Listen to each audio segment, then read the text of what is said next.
আজকের ব্লগটাতে তোমাদের সঙ্গে আমি শেয়ার করতে চলেছি আমার কিছু ভালোবাসার মানুষের সাথে কাটানো কিছু ভালো মুহূর্ত এবং সময়।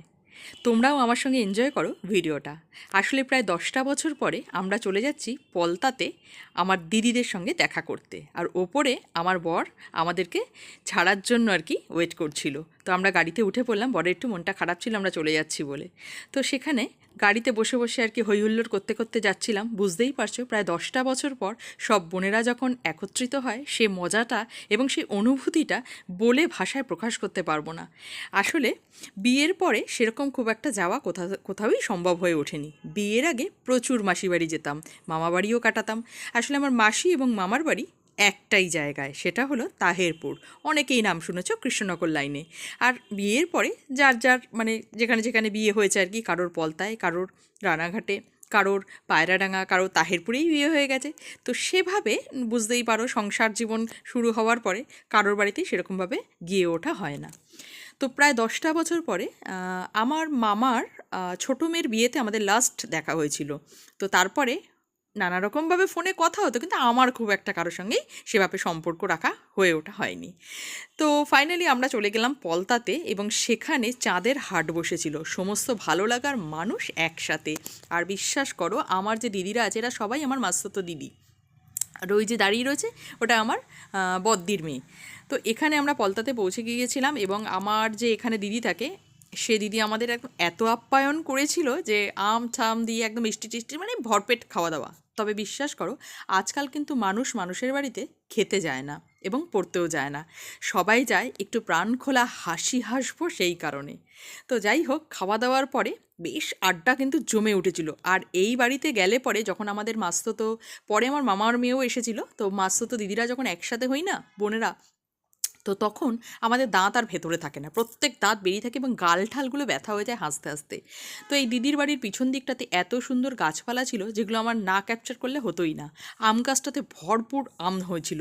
তো তারপরে সবাই বেশ জমিয়ে আড্ডা ফাড্ডা মারলাম, মানে হাসতে হাসতে অটোমেটিক্যালি কেন জানি না বারবার খিদে পেয়ে যাচ্ছিল। তারপর খেতে বসে পড়লাম। সেখানে ছিল আলু উচ্ছে ভাজা এবং সর্ষে নারকেল দিয়ে পটল, যেটা কিনা বহুত টেস্ট হয়েছিল আর কি।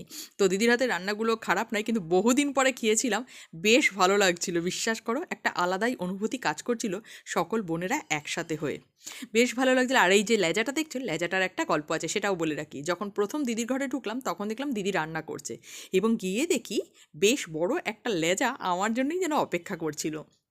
আমি গিয়ে দিদিকে প্রথমেই জানিয়ে দিলাম যে এই লেজাটি আমার জন্যই রাখা হবে। সেই অনুযায়ী দিদি আমাকে দিল। তো যাই হোক, আমি তো খেয়ে দিয়ে এখানে মানে গলদঘর্ম হয়ে গেছিলাম, কারণ প্রচণ্ড গরম ছিল, আর এতগুলো লোক একটা জায়গায়, বুঝতেই পারছো নাজেহাল অবস্থা। কিন্তু সেটাও মনে হয়নি, কারণ খেয়ে দিয়ে উঠেছিলাম দেখে একটু কষ্ট হচ্ছিল বটে। তবে যেহেতু ওই যে বললাম এতগুলো ভালোবাসার মানুষ একসাথে, আর এই দিদি আমার থাকে হচ্ছে দিল্লিতে, সে দিল্লিতে এসে দিল্লি থেকে এখানে এসেছিল বলেই মানে আমাদের একসাথে হওয়াটা কিন্তু এই দিদির জন্যই সম্ভব হয়েছে। তারপরে আমার যাদের বাড়িতে এসেছি পলতা, সেই দিদিরা উপরে নতুন ঘর তৈরি করেছে, দেখতেই পাচ্ছ যে ঘর এখনও কমপ্লিট হয়নি। তো আমরা উপরে চলে গিয়েছিলাম, এবং সেখানে গিয়ে একদম পুরো আরও হই হুল্লোড় চলেছে। তো সেই ছাদে উঠে আর কি নানান দিকের ছবি টবিগুলো নিচ্ছিলাম। এখানে গাছে বেশ বড় বড় আম হয়েছে, সেগুলো একটুখানি ফটো ফটো তুলছিলাম। তারপর তোমার এখানে একটা সুন্দর একটা মানে দিদির ছাদ থেকেই আর কি দেখা যাচ্ছিলো একটা কৃষ্ণচূড়া গাছ রয়েছে রাস্তার উপরেই। খুব ভালো লাগছিলো দেখতে গাছটা, মানে এত সুন্দর ফুল হয়ে রয়েছে না, দারুণ লাগছিলো দেখতে। তো এইরকম চিন্তাভাবনা করতে করতে এবং গল্প গুজব করতে করতে দারুণভাবে একটা সময় কাটলো। তারপরেই আমার আরও একটা দিদি এসে হাজির হলো, মানে ওখানেই বিয়ে হয়েছিল আমার আরেক দিদির। তো এই হলো আমার বাচ্চু দিদি, মানে এও আরেকজন। মানে বিশ্বাস করো, আমার যে দিদিরা রয়েছে, আমি হলাম মানে সব থেকে ছোটো আর কি। তো আমার যে দিদিরা রয়েছে, এই দিদিদের সঙ্গে যারা থাকবে তারা দুঃখ যে কী জিনিস সেই জিনিসটা তাদের মাথায় আর আসবে না। এই হলো আমার মামার বড় মেয়ে।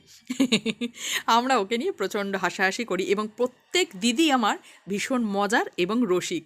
মানে আমাদের সময় কিভাবে যে সারাটা দিন কেটে গেল ভীষণ ভালো লাগলো, এবং বুঝতেই পারলাম না কিভাবে দিন কেটে গেল। তো এই দিদি যখন আসলো তখন ইনিই বক্তা, আর বাকি সবাই আমরা শ্রোতা হয়ে বসে রইলাম।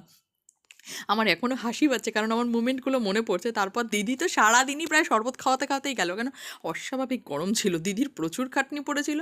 তো সেই কারণে আর কি বুঝতেই পারছো, শরবতের প্রাণটা আর কি বেশি ছিল। তো সবাই ওই খাওয়া দাওয়া করে আবার যখন বিকেল হলো ওই আর কি বাড়ি চলে আসতে হবে, সেই কারণে সবাই আবার ছাদ থেকে নিচে চলে এলাম এবং আস্তে আস্তে গুটি গুটি পায়ে সবাই আর কি রেডি হতে শুরু করলো। ভীষণ মনটা খারাপ লাগছিলো, কারণ এত বছর পরে দেখা হওয়ার পরে কেউ আর কাউকে ছাড়তে চাইছিল না। প্রচুর প্রচুর হাসি হেসেছিলাম, এবং এই ব্লগ তৈরি করাতে না, আজকাল এই সোশ্যাল মিডিয়া হওয়াতে এবং ভিডিও তৈরি যেহেতু করি আজকাল, সেই কারণে সেই দিন তো চলে যায়, সময় চলে যায়, মুহূর্ত চলে যায়, শুধু স্মৃতিগুলো আমার এই ভিডিওর পটে থেকে যায়। সেই কারণেই ভিডিওগুলো করে রাখি, যাতে এরকমভাবেই ভবিষ্যতে আমরা আবার যখন এক হব, এই রকম স্মৃতিগুলোই যেন আবার আমাদের মনের মধ্যে উথাল পাতাল করে ওঠে এবং আমরা আবার সেই একসাথে আনন্দ করতে পারি, সেই কারণে। আর বেশ ভালো লাগে যখন অসময়ে বসে থাকি, কাজকর্ম থাকে না, তখন এই ভিডিওগুলো দেখলে না, কেন জানি না আবার সেই পুরনো হাসিগুলো একা একাই হেসে উঠি। তো যাই হোক, আমার বর কিন্তু গিয়ে আমাকে একটা সারপ্রাইজ দিয়েছিল। চলো টাটা, ভিডিওটা ভালো